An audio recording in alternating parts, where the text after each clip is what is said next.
క్రీస్తునందు ప్రియమైన దేవుని బిడ్డలారా, తండ్రి, కుమార, పరిశుద్ధాత్మ త్రియేక దేవుని నామంలో 142వ దావీదు కీర్తన ఈ ఆదివార దినమున ప్రభు భక్తులతో మనతో జీసస్ ఓన్లీ ఫైర్ మినిస్ట్రీస్ ద్వారా మాట్లాడునుగాక. 142వ దావీదు కీర్తనలో గుహలో ఉన్నప్పుడు దావీదు చేసిన ప్రార్థన, తర్వాత దైవ ధ్యానము. గుహలో ఉన్నప్పుడు దావీదు చేసిన ప్రార్థన.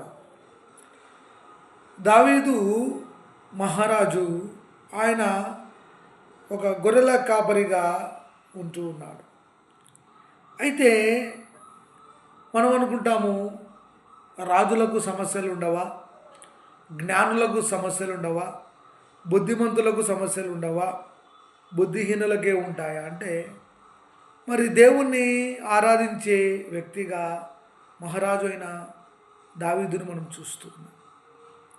ఇక్కడ ఏముందంటే, నేను ఎలుగెత్తి యెహోవాకు మొరలెడుచున్నాను, ఎలుగెత్తి యెహోవాకు బతిమాలుకొనుచున్నాను.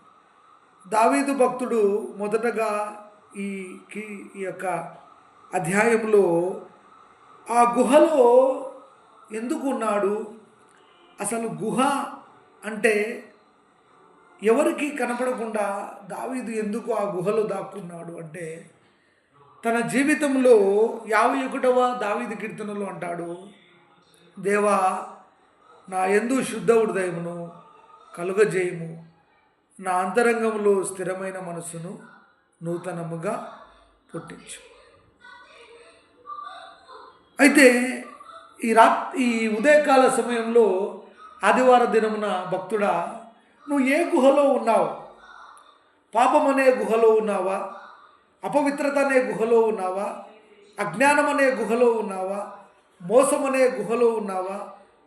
చీకటి అనే గుహలో ఉన్నావా అని వాక్యం ధ్యానిస్తూ ఉన్నప్పుడు ఈ వచనాల్లో మరి ఆదివార దినమున బహువినయముగా ఆయన సన్నిధిని నేను మొరపెట్టుచున్నాను. చూడండి, ఈ పదం ఎంత గొప్ప పదం అంటే, బహువినయముగా. మనము దేవుని మందిరంలో నాకంటే బలవంతుడు లేడు, నాకంటే ధనవంతుడు లేడు, నాకంటే జ్ఞానవంతుడు లేడు, నాకంటే పరిశుద్ధులు లేరు అనుకని ప్రభు సన్నిధికి వస్తున్నాను. ఆయన సన్నిధిలో ఒక మహారాజు వినయముగా ఉన్నాడు, బహువినయముగా. ఏమంటున్నాడు?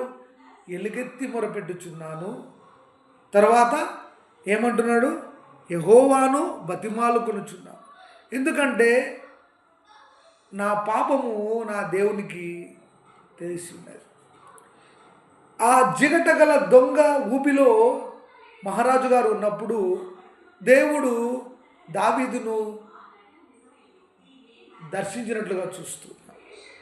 అందుకే అంటున్నాడు, ఆయన గుహలో ఎట్లా ప్రార్థన చేస్తున్నాడంటే ఎలుగెత్తి దేవునికి మొరపెడుతున్నాడు. ప్రియమైన విశ్వాసి, పరిశుద్ధులారా, సంఘస్థులారా, సంఘాలారా, దేవుని బిడలారా, విశ్వాసులారా, మనం ఏ గుహలో ఉండి దేవునికి మొరపెడుతూ ఉన్నాం? మన గుహలో పరిశుద్ధత ఉందా? మన హృదయం అనే గుహలో ఆయనకు చోటు ఉన్నదా అని వాక్యం ద్వారా మిమ్మల్ని నేను అడుగుతూ ఉన్నాను. ఇక్కడ మొదటగా ఆయన దేవునికి వినయముగా ఆయన సన్నిధిలో మొరపెడుతున్నాడు. ఎందుకంటే నాకు కలిగిన బాధ ఆయన సన్నిధిని తెలియజెప్పుకొనుచున్నాను. నాలో నా ప్రాణము కృంగినప్పుడు నా మార్గము నీకు తెలియను. నన్ను పట్టుకున్నటకై నేను నడవవలసిన త్రోవలో చాటుగా పగవారు ఉరియడ్డి ఉన్నారు. నా కుడి ప్రక్కన నిదానించి చూడుము, నన్ను ఎరగని వాడు ఒకడు నాకు లేకపోయిను. అంటే డిప్రెషన్, బలహీనతలోకి వెళ్ళిపోయాడు. చుట్టుపక్కల ఎవరూ లేరు, ఒంటరి పోరు. అయితే ఆ ఒంటరి జీవితంలో దావీదు మహారాజు ఆయనను ఆశ్రయించినట్లుగా చూస్తూ ఉన్నాం. ఏమంటున్నాడు? నా కుడి ప్రక్కన నిదానించి చూడు అయ్యా, నా కుడి ప్రక్క చూడు, నా ఎడమ ప్రక్క చూడు, నా ముందర చూడు, నా వెనక చూడు, ఎవరూ లేరు నాయన సహాయం చేయడానికి, నీవు మాత్రమే మాకు సహాయం చేయగలవు ప్రభు అని దావీదు మహారాజు మొరపెడుతూ ఉన్నారు. ఇక్కడ అంటున్నాడు చూడండి, ఆశ్రయమేది నాకు దొరకలేదు, నా ఎడల జాలిపడువారు ఒక్కడును లేడు.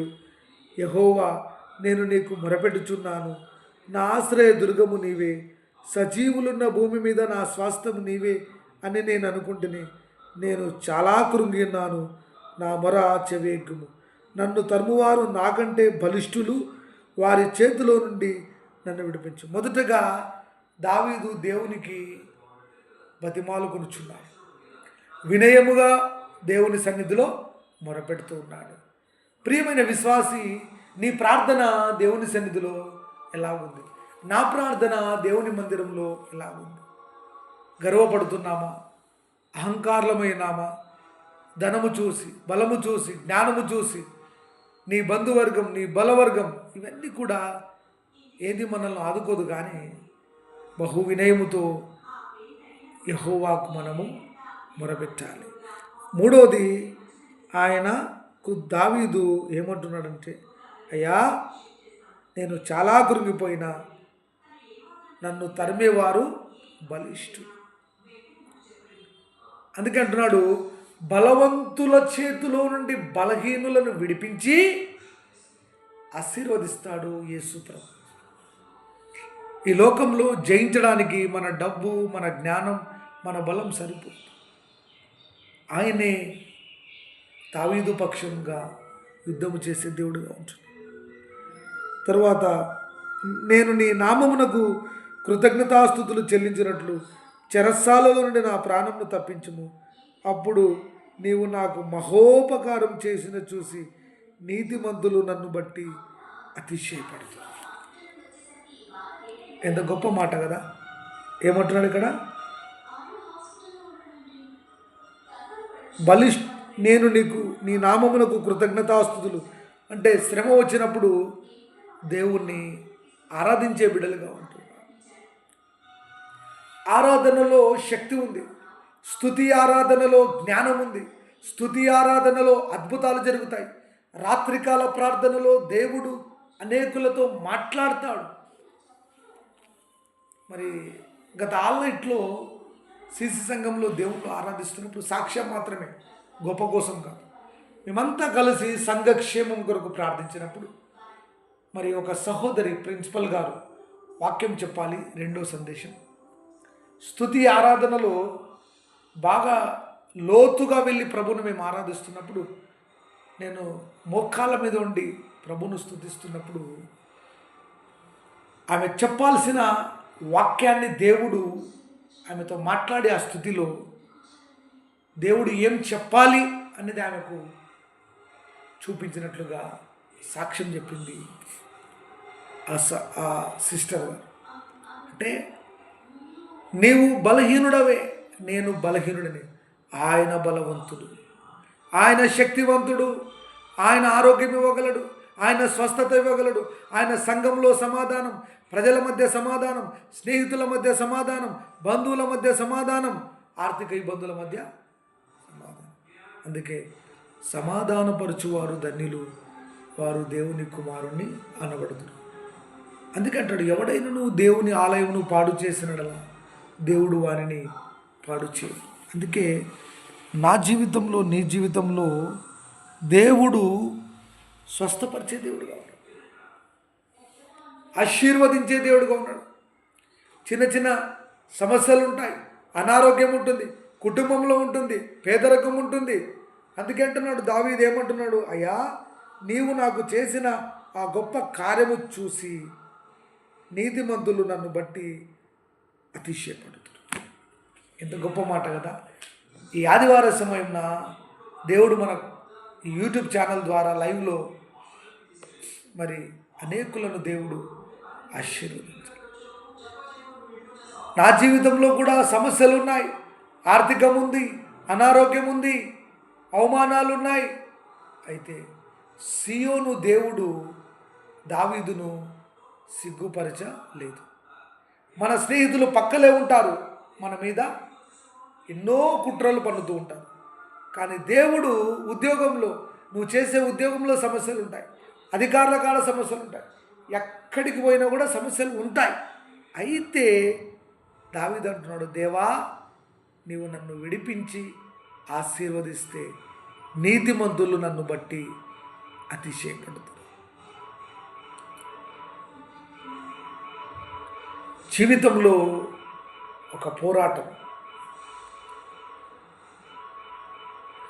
అసమానమైన వాడు అవమానపరచడు నిన్ను, ఓటమి ఎరుగని మన దేవుడు సిగ్గుపడనివ్వడు. ఘనకార్యములెన్నో నీకై చేసినవాడు, ఆపదలో నిన్ను చేయి విడువడు. సియోను దేవుడు నిన్ను సిగ్గుపడనివ్వడు. సియోను దేవుడు నిన్ను సిగ్గుపడనివ్వడు. కనికరరూపుడు నిన్ను ఓదార్పునిచ్చును. అసమానమైన వాడు అవమానపరచడు నిన్ను. పరిస్థితులన్నీ చేజారిపోయినా,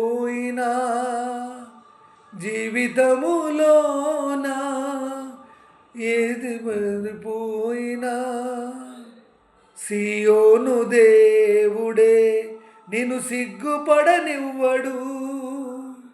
కనికరరూపుడే నీ చెవి కన్నీటి తుడచును.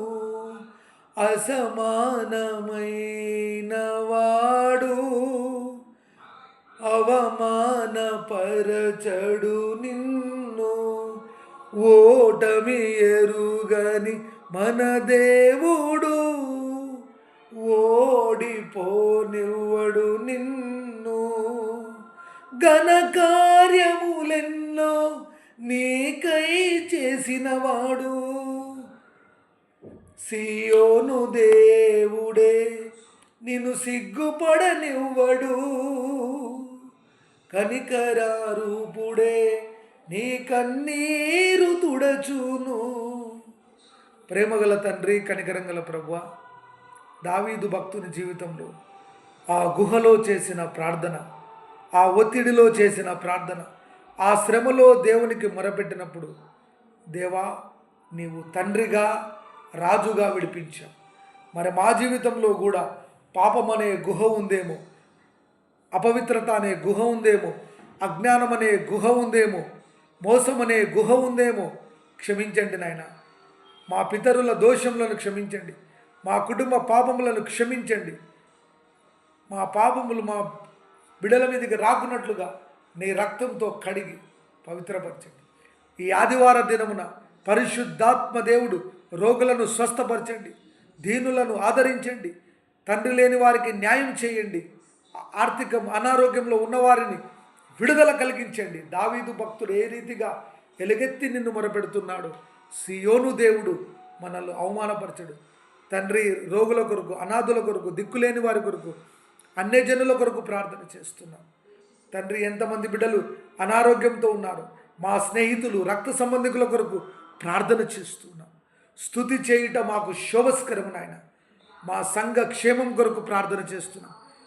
కర్నూలు పట్టణం కొరకు, రాజుల కొరకు, అధికారుల కొరకు, రాష్ట్రాల కొరకు, దేశం కొరకు, ప్రపంచ శాంతి కొరకు ప్రార్థన చేస్తున్నాం నాయన. అనేకులు పాపంలో, శాపంలో, ఆర్థికంలో చిక్కుకొని పోకుండా, జిగటగల దొంగ ఊబిలో పడిపోకుండా దావీదును గణపరచినట్లుగా మమ్మలను గణపరచండి. మా బిడ్డల కొరకు, మా భార్య కొరకు, మా తల్లి కొరకు, వృద్ధుల కొరకు, పెద్దల కొరకు, మా శ్రేయోభిలాషుల కొరకు, అన్యజనులకు మారు మనసు కలిగించండి. శత్రువులను దీవించండి, ఆశీర్వదించమని ప్రార్థన చేస్తున్నాం. ప్రతి ఇరుకు నుండి విడుదల అనుగ్రహించమని తండ్రి, మాకు ప్రతి ఈ ఆదివారం ఉదయమున ఈ వాక్యముతో అనేకులను మీరు దర్శించి జీసస్ హోలీ ఫైర్ మినిస్ట్రీస్ను దీవించమని, సియోను దేవుడు ఆకలి కొననీయడు, సియోను దేవుడు అవమానపరనీయడు, రోగుల కొరకు అనాథుల కొరకు ప్రార్థన చేస్తూ ఆశీర్వదించమని యేసు నామములో అడుగుతున్నాం తండ్రి. ఆమేన్. Praise the Lord. క్రీస్తునందు ప్రియమైన దేవుని బిడ్డలారా, తండ్రి, కుమార, పరిశుద్ధాత్మ త్రియేక దేవునామములో ఈ ఆదివార దినం ఉదయకాలము శుభములు మీకు కలుగును గాక. జీసస్ హోలీ ఫైర్ మినిస్ట్రీస్ పరిచర్య కొరకు ప్రార్థించండి. మా కుటుంబం కొరకు ప్రార్థించండి. మా బిడ్డల కొరకు ప్రార్థించండి. మా కుటుంబంలో ఉన్న తల్లిదండ్రుల కొరకు ప్రార్థించండి.